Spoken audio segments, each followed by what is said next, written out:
Ok, donc l'étape suivante, c'est de déterminer, de réécrire f sous la forme d'un sous-espace vectoriel engendré et d'en déduire une base de f. Comment on fait ça? On part d'un vecteur de R3 et on essaie de comprendre à quelles conditions il est dans f. Et on sait qu'il est dans f s'il vérifie l'équation x moins 2y moins 2z égale 0, ce qui est pareil que dire x égale 2y plus 2z et y et z, et ils prennent n'importe quelle valeur. Du moment que x égale 2y plus 2z, quel que soit y et z, x, y, z sera dans f. Mais du coup, u, il a quelle tête? Il s'écrit 2y plus 2z, y, z avec y et z toujours quelconque.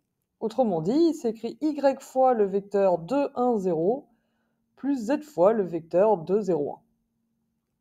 Mais ça revient à dire que u, alors déjà, 2, 1, 0, c'est bien le vecteur u1 qu'on vient de trouver, 2, 0, 1, c'est le vecteur u2.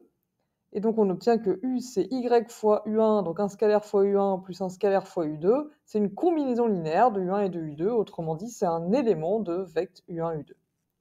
Mais du coup, f, du coup, si c'est équivalent d'être dans f et d'être dans vect u1, u2, c'est que f, c'est l'ensemble vect u1, u2. Qu'est-ce que ça veut dire ça? Ça veut dire que u1, u2 est le sous-espace vectoriel engendré, f est le sous-espace vectoriel engendré par la famille u1, u2. Donc c'est une famille génératrice de grand F. Pas de R3, de grand F. C'est pas une famille génératrice en général, c'est une famille qui engendre les vecteurs de grand F. D'un autre côté, U1 et U2 ne sont pas collinaires. Il n'y a pas de scalaire tel que U1 égale lambda U2 ou U2 égale lambda U1. Du coup, la famille U1, U2, elle est libre. Pour les familles à deux vecteurs, il suffit de vérifier s'ils sont collinaires ou pas. Du coup, c'est une famille libre qui engendre grand F, c'est donc une base de grand F.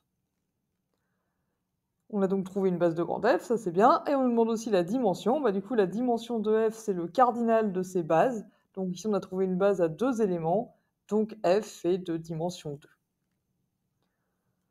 Un autre argument qu'on pouvait utiliser, plus compliqué, dont vous êtes nombreux à avoir fait le début mais pas la fin, on peut remarquer que le vecteur U1, il appartient à F. Il suffit de le vérifier, hein. Si on fait la première coordonnée 2 moins 2 fois la deuxième moins 2 fois la troisième, ça fait 2 moins 2 moins 0, ça fait 0. Pareil, U2, il appartient à F. Donc F, c'est un sous-espace vectoriel qui contient U1 et U2. Ok, super. Maintenant, on sait que vect U1, U2, c'est le plus petit parmi tous les sous-espaces vectoriels qui contient U1 et U2, donc qui contient la famille U1, U2. Mais du coup, ça veut dire que puisque f, c'est un autre sous-espace vectoriel qui les contient, vect U1, U2 doit être plus petit que f. Plus petit, c'est-à-dire au sens de l'inclusion, il doit être inclus dans f. Ok, donc ça nous donne une des deux inclusions. Maintenant, on remarque que, comme on a fait précédemment, U1, U2, c'est une famille libre, parce que U1 et U2 sont non collinaires, comme tout à l'heure. Donc dim vect U1, U2, dans ce cas-là, ça fait 2. En nouveau, c'est le même argument que dans la partie de gauche, là. Et d'un autre côté, la dimension de f, qu'est-ce que c'est la dimension de f? Vous allez me dire, je ne sais pas, c'est ça qu'on cherche.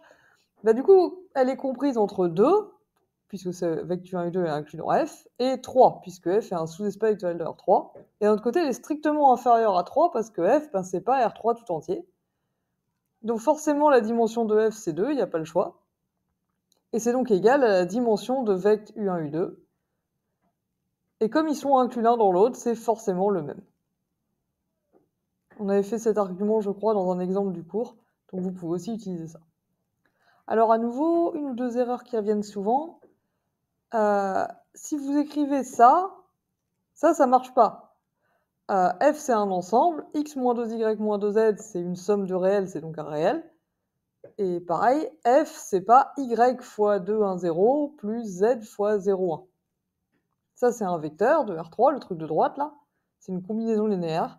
Et f, c'est un ensemble. Donc c'est l'ensemble de tous les vecteurs qui ont cette tête-là, mais c'est pas égal à un vecteur qui a cette tête-là. Et c'est tout ce que j'avais noté de faux.